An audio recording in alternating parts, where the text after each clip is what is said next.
some of the briefs have an actual, these days, have a little bar that shows when they're actually soiled.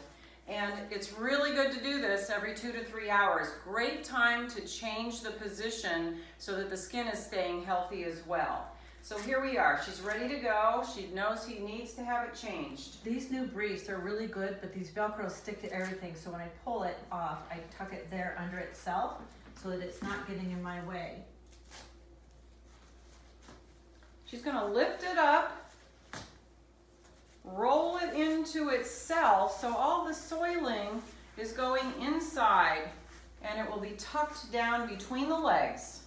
We have a man here, so she's going to now start from the front and wash him really well, as much as she can reach. If it's a man, don't be afraid. You got to lift his penis up, wash around it, his scrotum, in all the creases. For a woman, of course, you're going to do the same thing, except you're going into the labia, and you're going to make sure you can really get them as clean and fresh as possible from the front before you start even turning.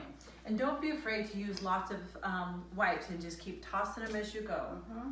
Remember, you're just taking care of them the way you would clean your own body. Okay, now we need to turn him on his side.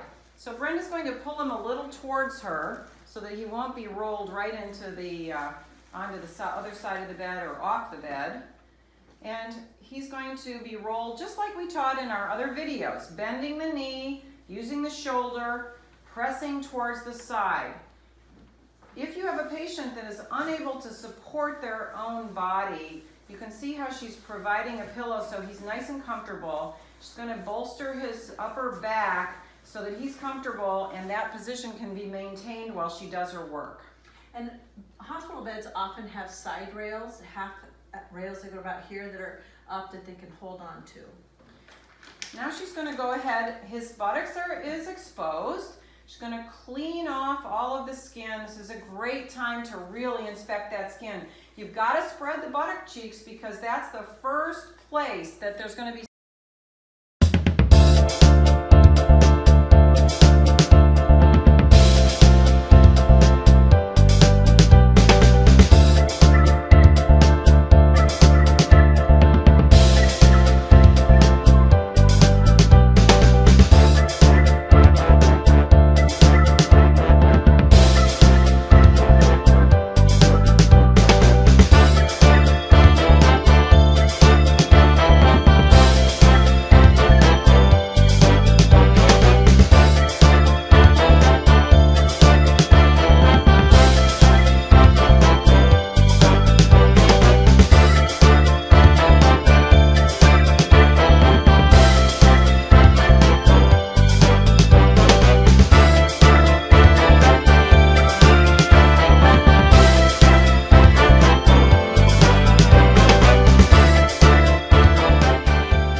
breakdown, and it's a very, very common area. You don't want that to get started.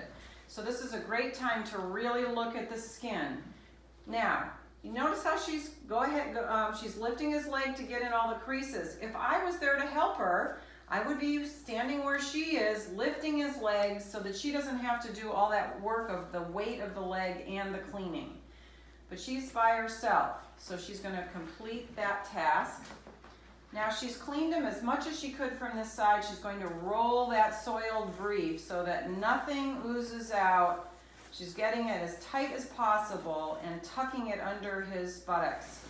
Okay, now if the turn sheet was also soiled, she can roll that in. We need a whole new change here. All right, so we're going to get a new turn sheet. Again, this is just like putting the turn sheet under Dan for the first time. She's going to open it all the way, and everything's going to be rolled towards the center. Making sure that the tabs are facing toward the head of the bed, the head of the patient. There are tabs on both ends, so don't forget to open them both. There you go. Now she's got it halfway. She's going to roll it towards the center. And here's the tricky part. Okay, now it's in the center. I don't want it too high up his back. I want the top of the brief right about his waistline. Now she's going to take that cleaned one, and it's actually going to go all the way under everything that's dirty. This is really important. And you're telling the patient, you're feeling a bump, you're feeling a big ridge, we're getting ready to turn you on your back, you're going to have to roll over a big bump here. Here's the old one. The new one is tucked under there. Okay? Just spread it out. Now she's going to say, Dan, we're going to turn onto your back. There's a big bump that you're going to feel. And she's going to guide him onto his back. And if possible, roll him all the way to the other side in one motion, if possible. Good. And he was able to help with that. Good. Now we're going to dispose of all of the dirty. I'll help Brenda right there. Having that garbage can right there. And she's unrolling all of the clean. So now she's got a totally clean surface. She's going to finish now cleaning his buttocks. Perhaps there was some stool or urine that was on this side, so now it's time to get it from this side. Again, look at this hip, look at this buttocks, look into the cheeks.